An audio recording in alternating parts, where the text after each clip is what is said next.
नमस्कार, अभिनंदन।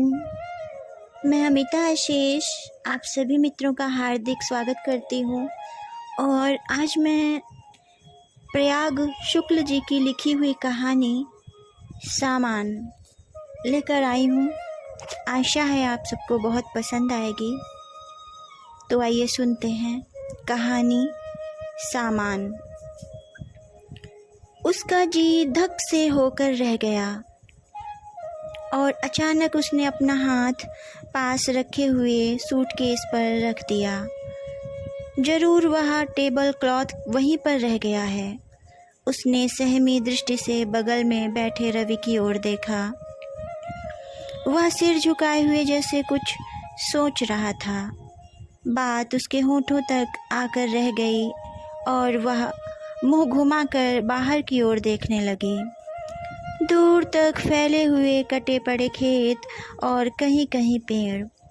वह हर चीज़ के बारे में सोचने लगी। चलते समय उसने सारी चीज़ें सहेज कर रख ली थीं।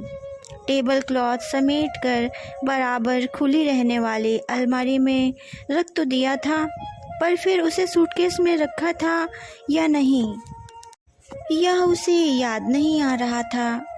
उसने एक बार फिर सोचा कि वह रवि से टेबल क्लॉथ के बारे में बता दे, पर उसने सोचा कि यह व्यर्थ ही बहुत अधिक चिंतित हो उठेगा और खींचकर बहुत सारे प्रश्न पूछने लगेगा।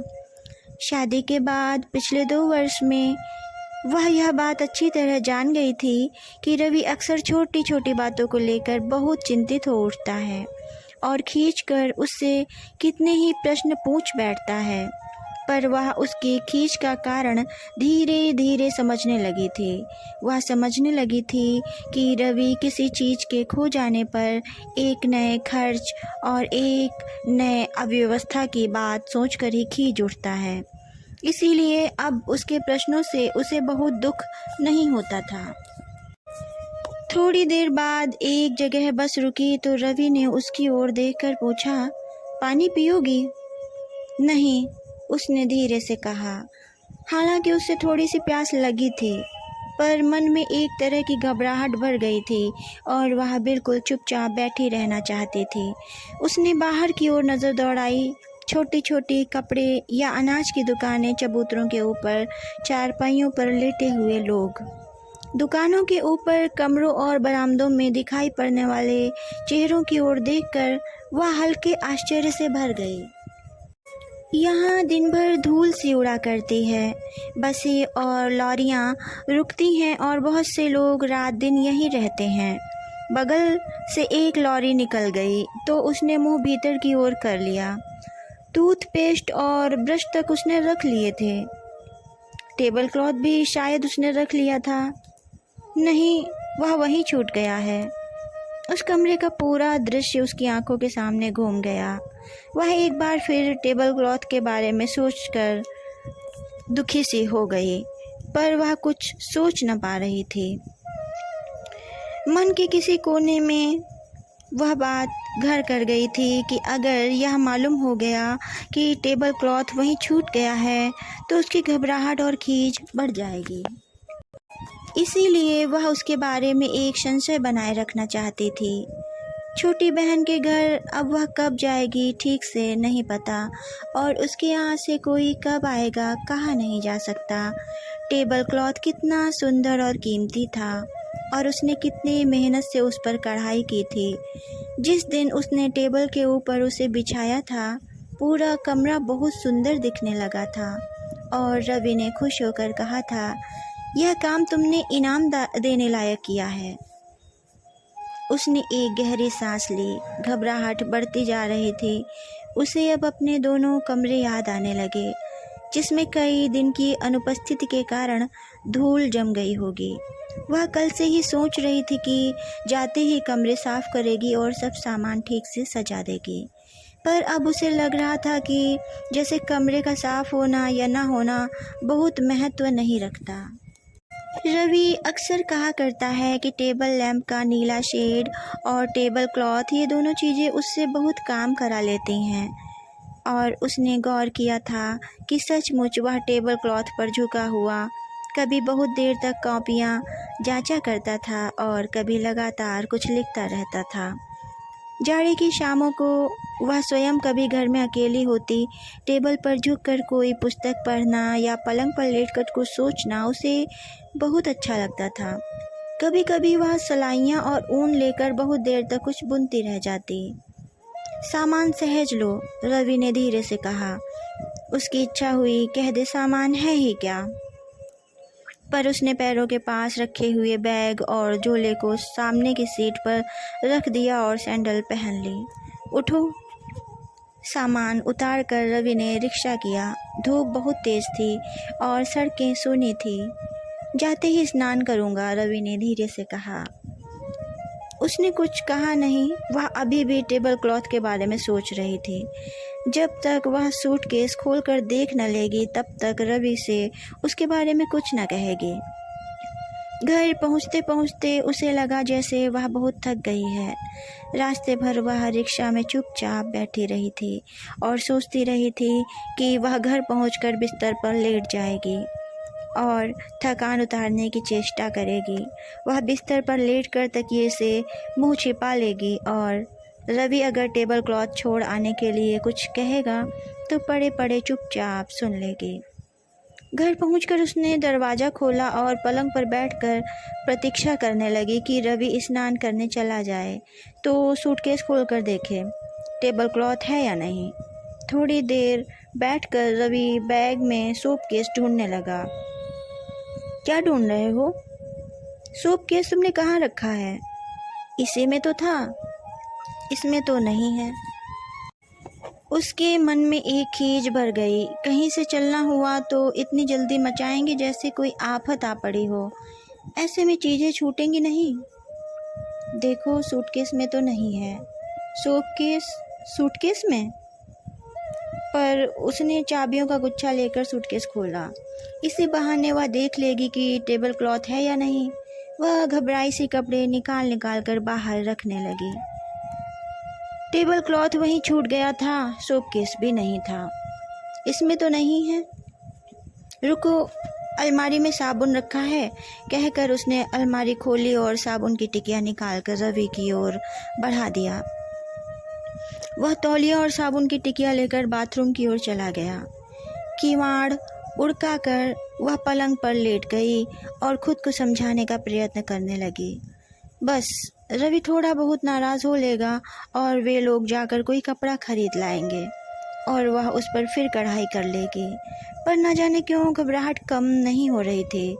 उसने महसूस किया कि रवि के नाराज़ होने की संभावना का उसे उतना दुख नहीं है जितना टेबल क्लॉथ के छूट जाने का। पलंग के पास ही टेबल पड़ा हुआ था और बिना टेबल क्लॉथ का टेबल उसे बहुत अजीब लग रहा था और हल्के अंधेरे में पूरा कमरा उसे बहुत सोना सोना और बेतरतीब मालूम पड़ रहा था। रवि स्नान करके लौटा तो उसने पूछा, नहाओगी नहीं? नहा लूँगी, उसने धीरे से कहा। टेबल क्लॉथ वहीं पर छूट गया है। वह आगे कहना चाहती थी कि उसने तो मना किया था कि उसे न ले चलो। तुम्हें वहाँ कौन लिखना पढ़ना है और फिर किसी से यहाँ इस तरह की कोई चीज़ बिछाकर क्या वापस लौटते समय उसे समेट लेना अच्छा लगता है? मुझे तो हर जगह पढ़ना लिखना रहता है, रवि ने कहा था। वह रवि की ओर देखने लगी कि वह क्या चाहता है, कहना चाहता है। यह भी खूब रही, कहकर रवि ने अलमारी से छोटा सा शीशा उठा लिया और बाल संवारकर चेहरा देखने लगा।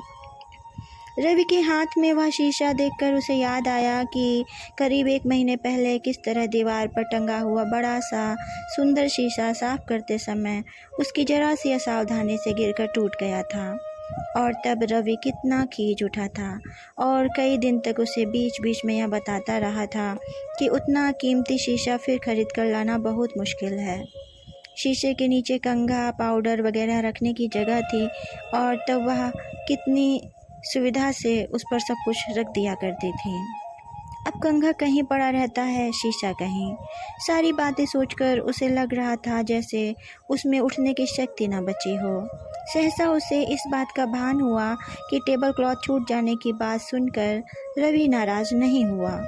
शायद वह इस यात्रा से बहुत संतुष्ट है। उन्हें चिट्ठी लिख देंगे कि वह टेबल क्लॉथ भेज दें। नहीं नहीं, जल्दी क्या है, वहाँ से कोई आएगा तो आ जाएगा, रवि ने कहा। रवि की इस बात को सुनकर उसे लगा जैसे अचानक उसके सिर से बहुत बड़ा बोझ उतर गया है। जल्दी से नहा आओ तो चाय पी जाए। अभी आई, कहकर वह उठी और कपड़े लेकर बाथरूम की ओर चली गई। नहा धोकर लौटी तो उसे ताजगी महसूस हो रही थी। अब वह टेबल क्लॉथ के बारे में लगातार नहीं सोच रही थी, पर जब उसने साबुन की टिकिया टेबल के ऊपर रखी तो अचानक उसे फिर टेबल क्लॉथ और सोप केस के छूट जाने की बात याद आ गई और वह कुछ अनमनी सी हो गई। इतनी गर्मी में उसे चाय पीना अच्छा नहीं लगता था, पर आज उसकी भी चाय पीने की इच्छा हो रही थी। उसने जल्दी से चाय बनाई और एक कप रवि को देकर एक कप में चाय डालकर स्वयं भी पीने लगी। चाय पीते हुए उसने एक बार कमरे में चारों ओर निगाह दौड़ाई। जगह जगह धूल जम गई थी और छोटी बड़ी चीज़ें इधर उधर बिखरी थीं। सहसा उसने सूटकेस की ओर देखा और चौंक पड़ी। एक कोने में चमड़ा किसी चीज़ से कटकर उधड़ आया था। इस पर कितने दिन से कवर लगना है, इस तरह तो यह बिल्कुल ख़राब हो जाएगा। रास्ते भर उसे लग रहा था जैसे वह कुछ भी देख सुन नहीं रही थी, पर इस वक्त उसे यात्रा की एक एक बात याद आ रही थी और वह उन जगहों के बारे में सोचने लगी जो रास्ते में मिली थी, धूल भरी और बेतरतीब। और उसके मन में छोटी बहन और उसके आसपास के घरों की याद ताज़ी हो उठी। वह उसकी बेतरतीबी और अभाव को बहुत स्पष्ट रूप से अनुभव करने लगी और एकाएक अनजाने ही उसके मन में अजीब अजीब भावनाएं घुमड़ने लगी। वह अपनी कल्पना में उन घरों और कमरों के सामान से भरा और सजा हुआ देखने लगी। और चाय है? रवि ने पूछा तो वह जैसे चौंक उठी और हाँ कहकर उसने रवि के हाथ से कप ले लिया। किसी दिन चलकर टेबल क्लॉथ का कपड़ा खरीद लाएंगे, बिना उसके टेबल अच्छा नहीं लगता। किसी दिन क्यों, आज ही। वह आ जाएगा तो दो हो जाएंगे और बारी बारी से धुलवा लिया करेंगे।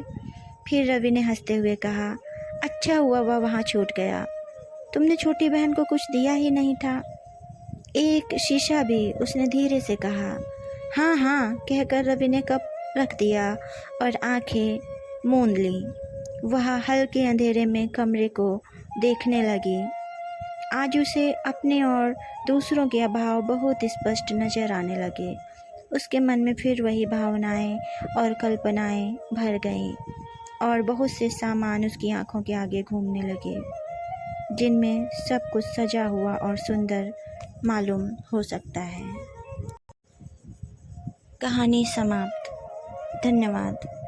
मैं अमिता आशीष और आप सुन रहे थे कहानी सामान।